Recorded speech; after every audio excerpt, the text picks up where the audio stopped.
Good evening. Come, gather round. Are you comfortable? Tonight's tale is a night of fright for one family. Oh, and don't forget to grab your popcorn. It was late night.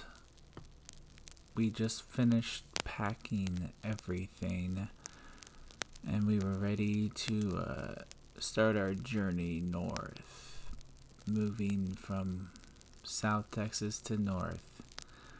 But first, I was tired, really tired, and before I could make this long journey, I needed rest. So we found a nearby motel. So we came upon this motel. It seemed okay from the outside, nothing too bad. I went and rented a room, and the first thing we noticed as soon as I got to the room, the front door was jacked up. Like, you look everywhere, every door was fine, every door was good, but this one was nasty. Like, it had tears.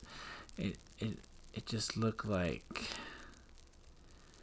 the misbegotten room that I was rented, and I don't know why. I think there were plenty of rooms, but for some reason the guy that night decided to give me that room. But when we entered, it had like none of the electrical outlets worked. There was a weird little puddle of blood on the.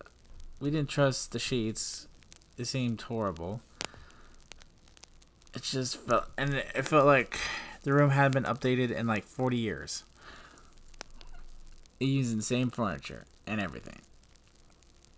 So, that being said, TV worked at least. So while they were watching TV and whatnot, I was resting, and I woke up hearing the kids screaming. I was screaming. Oh, I don't know why I was screaming all of a sudden, but I guess I just, people do something, I decided to do it too. So then I immediately went to go make sure everything was okay, because I figured, like, throughout the whole time we were so worried that some cartel people were just gonna bum rush in and try to murder us or something. We weren't sure what was going on. Turned the light, and light was off, so we turned it on, and everyone was like panicking. Merlin told me that they saw something. This happened like 2-3 times that night, where we were there for like 3 or 4 hours while I rested. And I just know it was not a good night. We finally reached the point where it was just not worth it anymore. Like 4 hours. So we rested as much as I could, and we just got back on the road. I was like, I'm just going to caffeine it up. So that's exactly what we did. And then we headed north. And that night was insane. That's all I gotta say. I was physically not up to the move, like not at all, with just completely physically not capable to do any moving or helping it with any of the packaging whatsoever. Ethan and Ryan did most of the packing, as far as like carrying the heavy stuff. We were all of 4 of us were so tired. We went to the nearest motel. It was a very, I don't want to say cheap looking. It was very last of the minute, very truck stop type of hotel. And we finally got a room. It almost seemed kind of empty too, the place. There wasn't that many cars there. When we got the room, I found it kind of strange that our room was the only room that the outside of the door, the entry door to the room, was the paint was completely scraped off, like dramatically scraped off. Like if someone just like, I don't know, dramatically scraped it off. You'd think they would have updated or like at least do a quick paint job over it, but no. So when we went in, everybody was exhausted. Everybody was ready to take showers and just, lay down and go to bed. And as soon as we walked in, it was a very creepy, everybody picked up on the vibe. But Ryan was too tired to drive around and look for a place. And Ethan began joking around, throwing himself on one of the beds, and he kept on singing the song of Jethro Tull, sitting on a park bench and throwing himself onto the bed and pretending he was being possessed and exorcised. And I was getting after him and telling him to stop. That's not, don't play around like that. While he was doing that, we noticed some names were written in the framing of the wall, but it was written in a way that not like so and so was here. It was written in a way that something happened in there. See, living in the Rio Grande Valley, there is a lot of witchcraft and black magic that happens there. It's literally just like a common thing there. You will find in every single little city, town there, at least 4 shops where you could go to go and, talk to a male or female witch, and like little magic shops that have, anyways. And a lot of times I've heard that doing certain rituals or whatever, they need a space to do this. They're not going to do it at anybody's house, so to contain or whatever, they will rent rooms out and do it there. So immediately when I saw that, that's the first thing that came to my head. Oh, crap. This may have been one of those kind of rooms. And that's why the door was marked like that. A lot of cartels will do that. I mean, be surprised with how many cartels are into, black magic. So as soon as, I saw that, I think Merlin was the one that pointed it out to us, or was it Ethan? I don't know. Somebody pointed it out. And anyways, as soon as I saw that, I let them all know what I just said about, ritualistic acts that are done in hotel rooms to contain the situation or whatever. And okay, so Ethan stopped. So then it was time for them to all take a shower. I don't remember if they actually took a shower or not. All I vaguely remember is, no, I don't think they took showers. I know when it was my turn to go in, the tub was acting weird and it bubbled, like the water bubbled up, and what looked like blood was like, at the same time while this is happening, the light in the bathroom was flickering, very strobe like. So it literally could have been my mind playing tricks on me, that it was probably, I don't know, rusty liquid coming up from the tub, or it really looked like blood to me though, like blood. I was not going to take a shower, so I just closed it up and I let them know what I saw, and they're like, gross, we're not going in there. So everybody was getting ready for bed, and my perspective, this is what happened. I laid down to go to sleep. As soon as I laid down on my side, facing the kids on the other bed, and Ryan was behind me facing the door. As soon as I closed my eyes, Ethan screamed so loud and intensely, and never in my life have I ever heard him scream like that. It wasn't a playful scream, it was a horrifying scream. So I jump up. I'm screaming like crazy. The room is pitch black. Everybody begins to panic and scream too.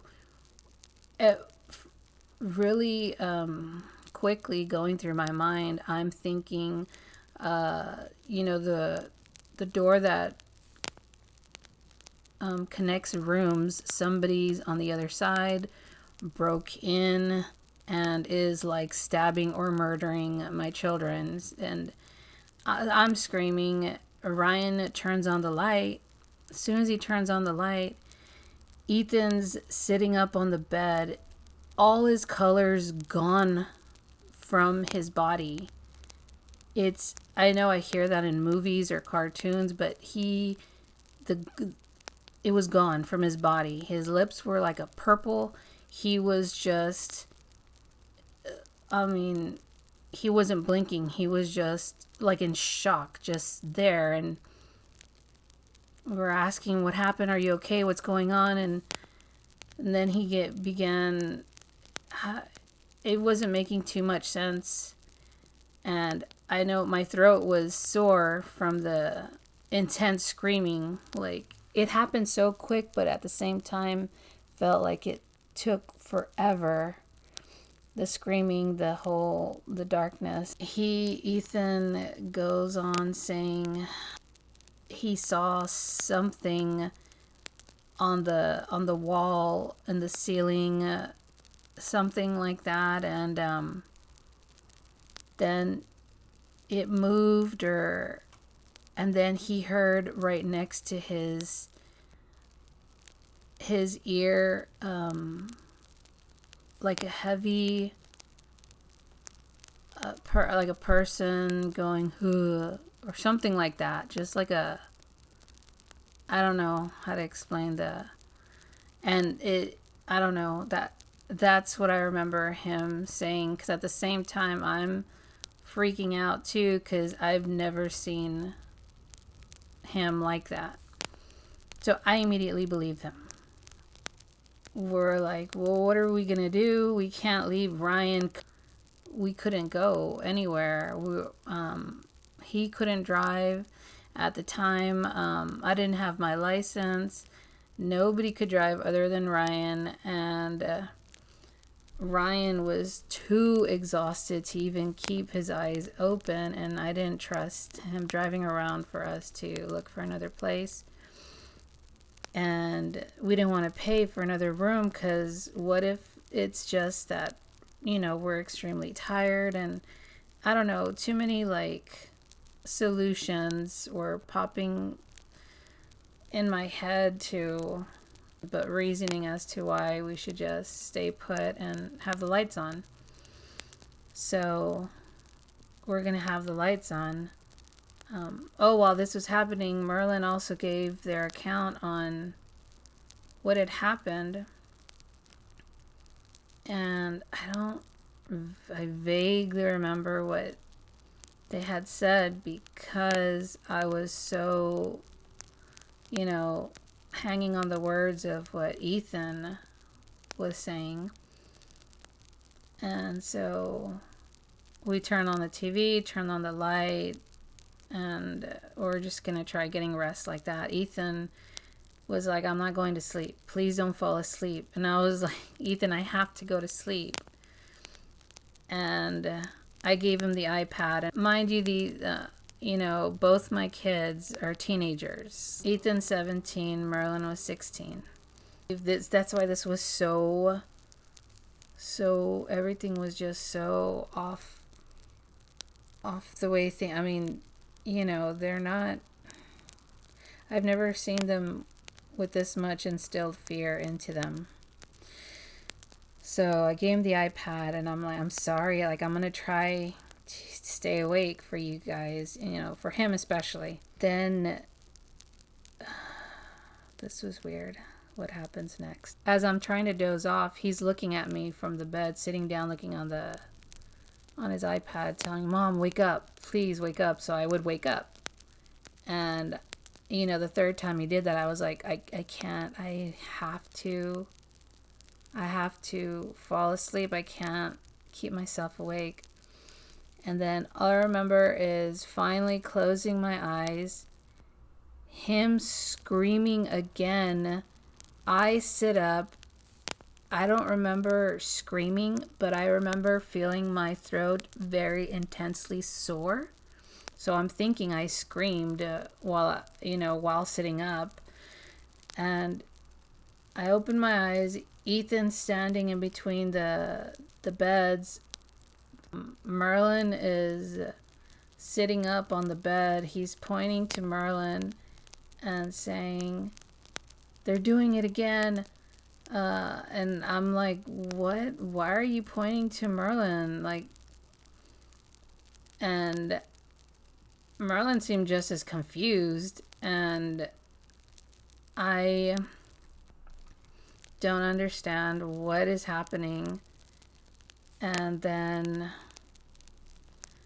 after that, I remember trying to calm everybody down. Marlon stayed sitting on the edge of the front of the bed to watch TV. Ethan insisted on laying down next to me, so I'm sandwiched in between Ethan and Ryan, and I'm trying to stay, and I'm holding my frightened 17-year-old son in my arms, trying to calm him down. Even as a child, I never had to. It was not like him for him to be this way. Even as a child, I never had to do anything like this for him.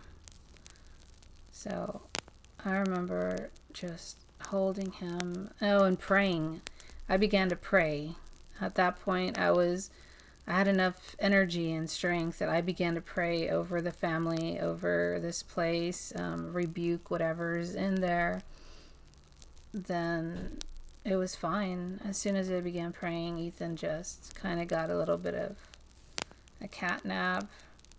I just remember closing my eyes, and as soon as I closed my eyes, it felt like, and I don't think I had told them, but it felt like sleep paralysis was about to set in.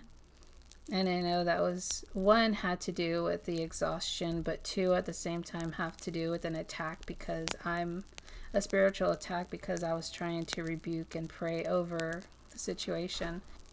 I sit up. I just watch TV along with Merlin. We try not talking about what just happened. As soon as day breaks and Ryan had enough, at least 3 hours of sleep, we immediately got out of that room and got into the Uplander and drove off. But the shakes still was lingering about, there in the vehicle with us, the eeriness, at least for Ethan.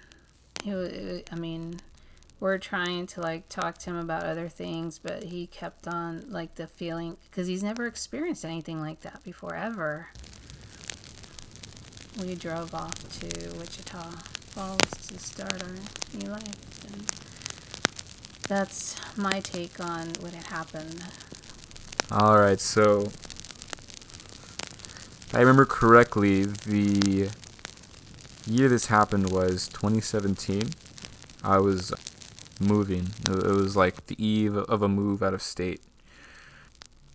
That day, we spent all day and half the day before packing up, getting everything loaded up and ready for the road. I was switching to schools, we were moving. And that night, it got too late to sort of hit the road. We were tired, so we spent the night at a local motel, a town over from where we were living. It was one of those really shady, sort of out of the way motels. It was just weird. Walking in right away, it just felt strange in there. I felt weird, suffocating. So we were all pretty tired. It was one of those. It was like one room with two beds, right? Moist carpet, sort of smelly sheets. It was gross. So we all show up. We unload. We're getting ready to sort of go to sleep. This is a relatively short story, but it's just one of those experiences that I don't know. It's really weird. So we're unloading. We're getting ready to bed for sleep. 2 to a bed. I was so tired that day. I was so tired, and just to like sort of preface this next part. Growing up, I've experienced sleep paralysis quite frequently. It's sort of dialed back recently, and if for those of you who haven't had like sleep paralysis or experienced that, it's really uncomfortable. It's really weird. But we're getting ready to go to sleep. We're getting ready to go to bed. I laid on my back to go to sleep. I laid on my back to go to sleep. And I think with a lot of similar sleep paralysis stories, it could be exacerbated a lot if like by going to sleep on your back for some reason, for some people. So I'm laying down. I'm going to sleep. I'm falling asleep rather quickly, just out of exhaustion. I feel as though I'm asleep for like 30 seconds to like a minute and a half maybe, and I'm falling asleep. I can just sort of see the ceiling in the darkness. I'm falling asleep. My eyes are shutting off, and really trying to remember what happens next is a little hard. But I heard on my right side, right in my ear, just really close to me, very like defined, someone like grunt. It was just a weird grunt, or like someone trying to get my attention, and just making like a huh sound, like right next to my ear. And that's all I remember. And I woke up and I was screaming at the top of my lungs for like 2 minutes straight, just screaming. I woke everyone up. Everyone else started screaming, and we got the light switch on. And my bed was facing, if you know, like sort of those kind of motels. My bed was facing a mirror, like looking down, you'd see a mirror on the wall.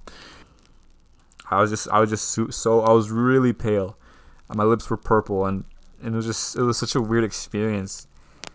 I was screaming for a good long while, and I got the shakes and everything. And I can't explain it. I just really can't explain it. I'm not sure why that happened, because I've been like at sleepovers when I was younger. I've been situations, sleeping in school or something.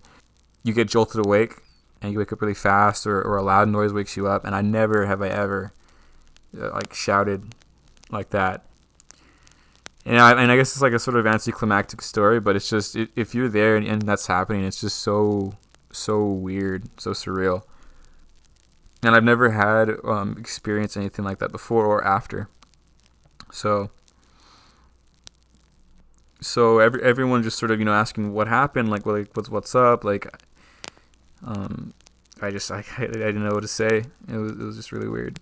So yeah, that was a story of the time I don't know, something weird happened to me in a motel, I guess. Yeah, we went to go stay at this motel or a hotel. I don't know. I don't know the difference. It was just this dingy place by the side of the road and didn't have a pool. So, I don't know. I hear that's a difference between them, maybe. It was super late at night. I don't know how late, but I mean, maybe like 1:00 in the morning type, like around, I don't know, no cars going by, or if they are, they're like trucks that are, in it for the long haul. And everybody else was really tired. I really wasn't, though, because for the days leading up to this, well, I mean, I've already stated it before, but to reiterate, I've never been really good with sleep. Always had problems sleeping. I always have nightmares, especially when I was like a teenager, around 16 especially. 14, 15, 16. Yeah, pretty bad nightmares. But it got to a point where I was very desensitized to nightmares and scary stuff. Like, it was just a normal day for me.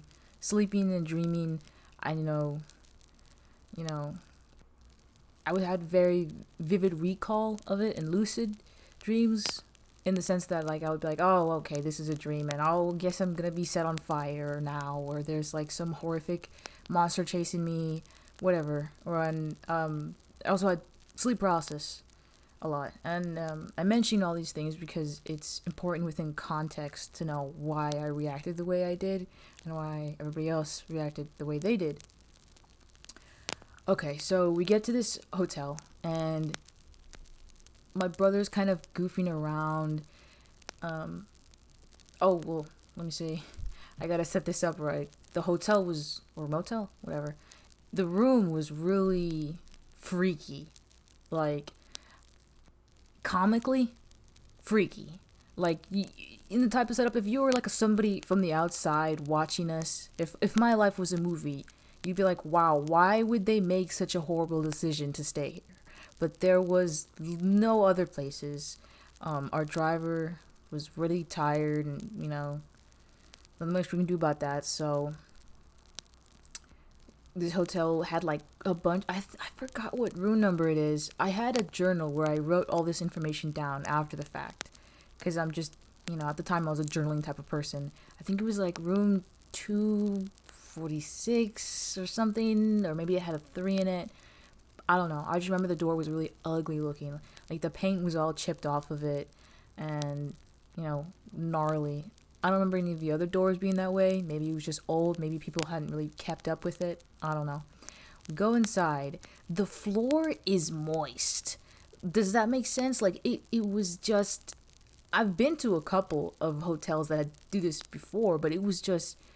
Like I didn't want to walk barefoot on it. It was kind of sticky and like just nasty and cold. The air conditioning in any hotel room or motel room is really cold all the time. It's the only thing that they have going for them. Anyways, so this place, it was just weird. I remember we had to take like a bath. We had to take a shower or a bath because we were just kind of dirty. We had been moving and packing things all day long, and my feet hurt so bad.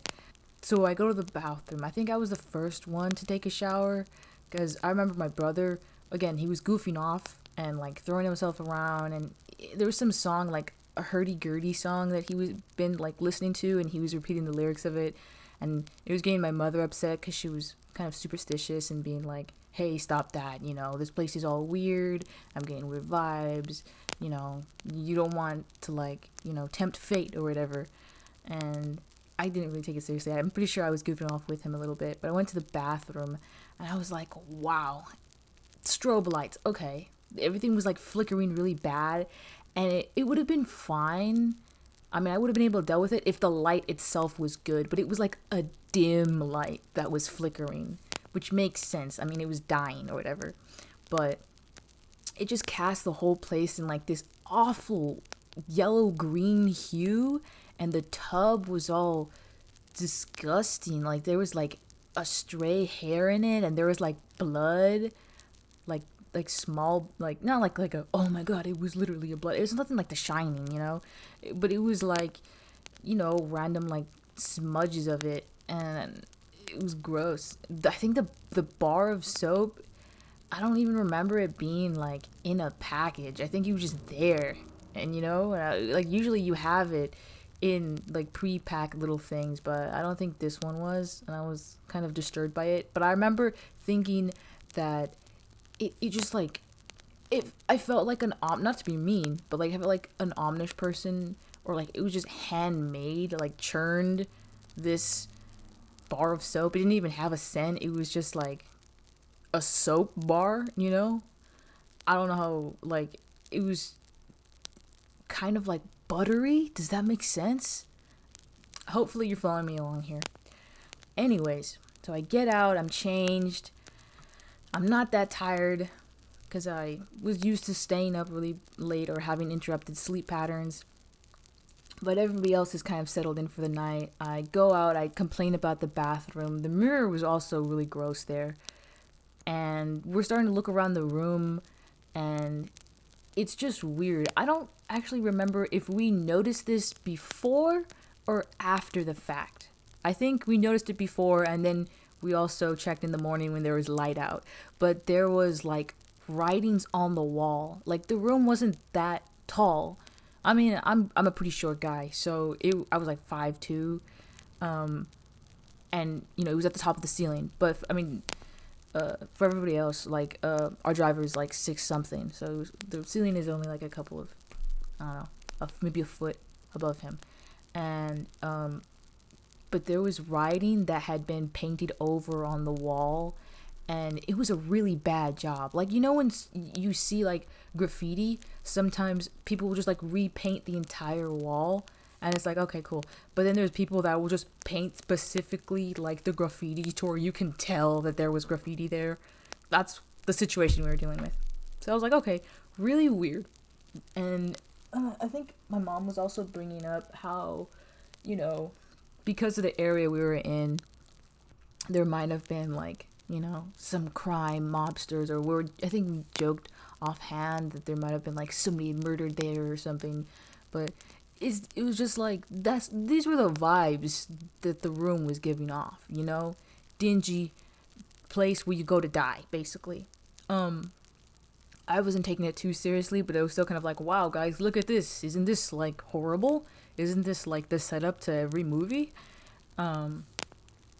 So we go to bed, right? Me and my brother are on one bed, and it's the farthest away from the entrance, the door, and I'm towards one wall, and then he's on the other side where he's closest to the little lamp, right? That divides, there's like a space, a little walkway space, and then it's the other bed, and that's where my mother and her boyfriend, or driver, was gonna be sleeping at, and everybody else is settled in. And I don't think, I was refused to like get underneath the covers because that whole, like, the sheets were just gross. I'm pretty sure I just slept on top of it and didn't even use like my own cover. I was just gonna like lay down, and yeah, everybody else crashed out before me. I heard my brother kind of go to sleep, and what I mean by that is like, it was late into the night, and he kind of like, when somebody's breathing will like even out. Well, that was that, and same for everybody else. But I was still awake, and I think I was lying facing the wall instead of, facing everybody else. So my back was towards everybody else, and it was really dark, but my eyes had adjusted pretty well to the darkness because, I'd just been awake for a while. It wasn't even, not a lot of time passed. I think it only took about maybe 6 minutes for everybody to go to sleep. Less than that. But I was trying to go to sleep, kind of, not really, didn't care. But I looked up into the ceiling because I remember something had caught my eye, like a movement, and there was this black figure that looked like a monkey or like some type of ape. I say monkey because of the way it moved, right? It was just kind of fluid and like very crawling, creeping, and it came down from the ceiling, completely pitch black though. Like, and I only saw as much, saw its head and its arms crawling down the ceiling, but I didn't see its legs, or if I did, it kind of got, chopped off in a way, because I saw it, made direct eye contact with it. Well, it wasn't much detail, but I could tell that it was looking at me because it had a head, but it was just solid black void, very spooky, very freaky. If I hadn't had the horrible experience of, having constant sleep paralysis and, terrible nightmares as a track record, I probably would have freaked out and screamed. But for me, I was just like, wow. Looked at it, and then I just turned over on my other side because I'm still awake, but I was just like, I don't have time for this. Let this happen. I don't care. I just turned over, right? And to like get more comfortable to sleep or whatever, I turn over, and maybe it's like a second passes, maybe less than that, like maybe like a slice of a second. And my brother's like suddenly screaming really loudly and like throwing his arms around, and he wakes up. Like, it happens really fast. Like, for me, he just screamed a whole bunch, and it freaks me out, and I sit up, and then the lights are on, and he's like talking to my mom, and I'm like really confused trying to figure out what happened, because he's babbling about a lot of different things, and I don't know if he saw what I saw, and he just, yeah, he freaks out. He goes to my mom. He looks pretty gray. He looks pretty like he probably should not have gotten up that fast. Probably shouldn't have woken up that fast. Both. And yeah, he gets up and he goes to my mom. He tells her he heard something. He heard like somebody yell or like speak really in a very deep voice in to his ear, and I was like, wow, that's really disturbing, because when I had turned over and like, you know, done that, it was like instantaneous, and I kind of thought that like, okay, maybe it was the same thing that I had seen.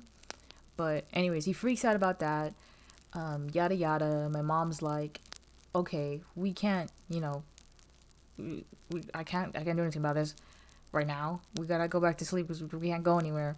He doesn't really want to, so we keep the lights on, and I'm kind of disoriented. I think at one point my brother started blaming me about something, like he thought it was me.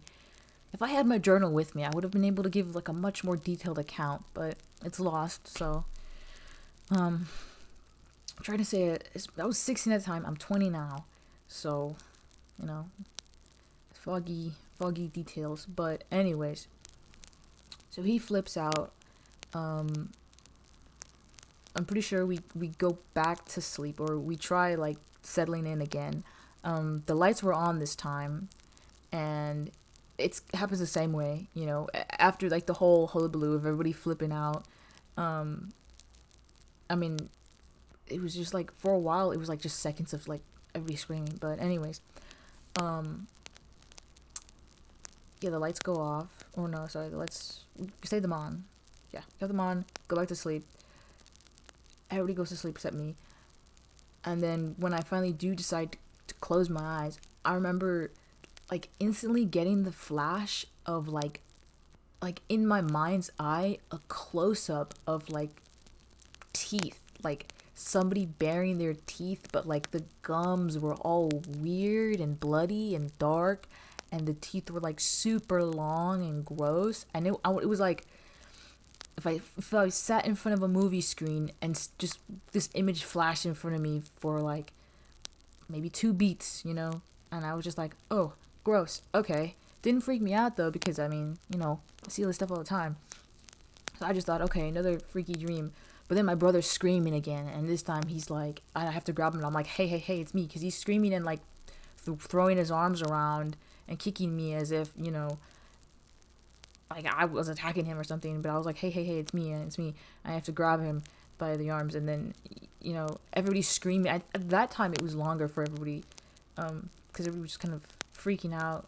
Or was it the first time? I can't remember. I just remember that one of the times when it had happened, I remember it feeling like a really long time of just everybody screaming, like just kind of nonstop, maybe. And yeah, I was just kind of like, can somebody turn on the lights internally? But I didn't really think anything. It was just screaming. I think I screamed a little bit. I don't remember screaming that much. But I remember my brother yelling, my mother yelling, Ryan yelling.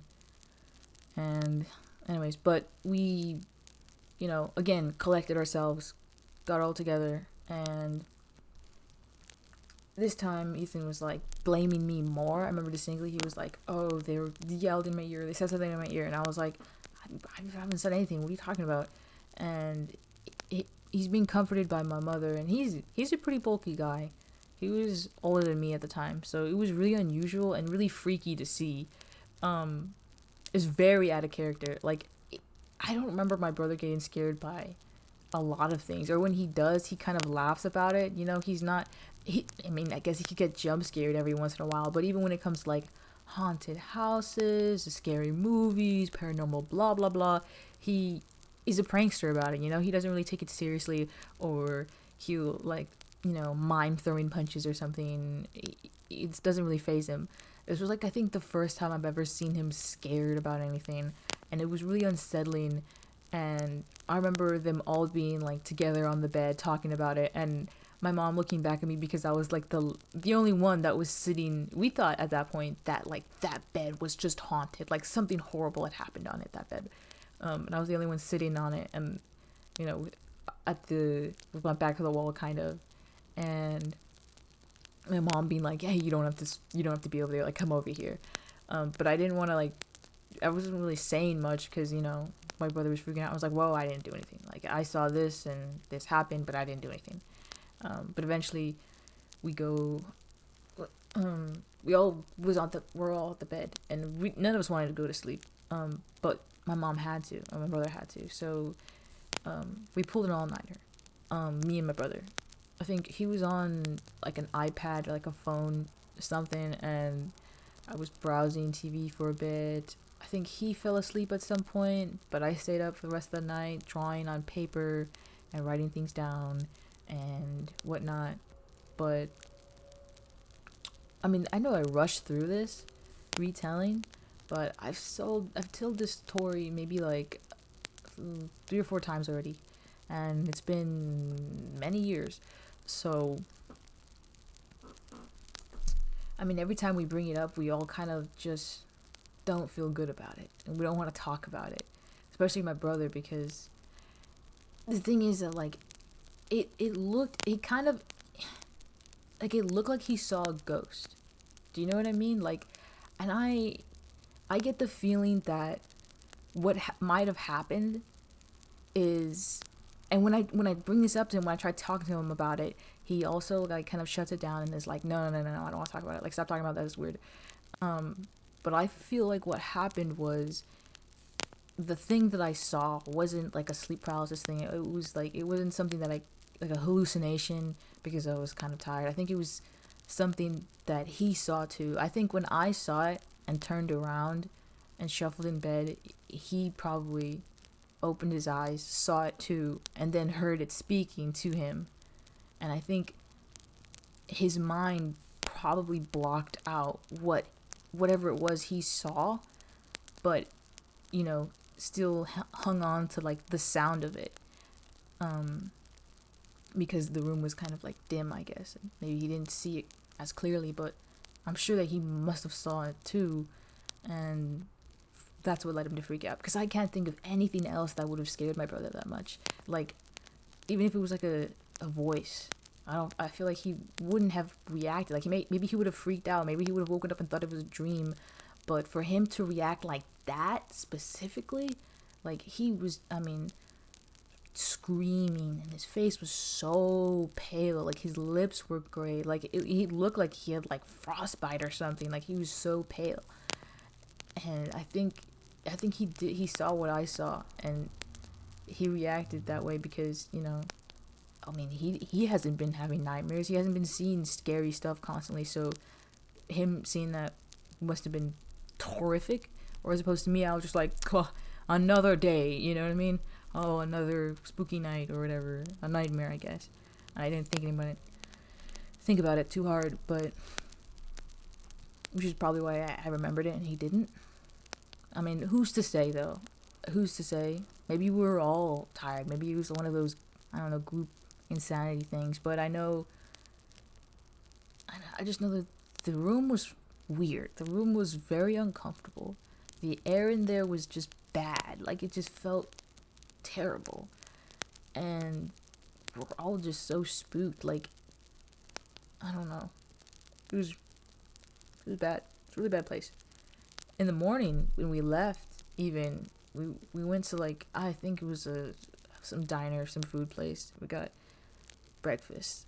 And me and my brother had, like, scratches on our arms and legs from, I'm assuming, hoping that it was just when we had tussled that one time, because he was, like, he didn't know if it was me or somebody else. And he was like, hey, they did it again or whatever.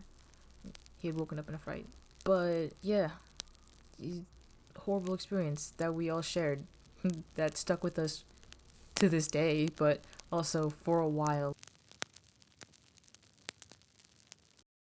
Strange rooms should be seen as a warning sign, even to wary travelers. Until next time.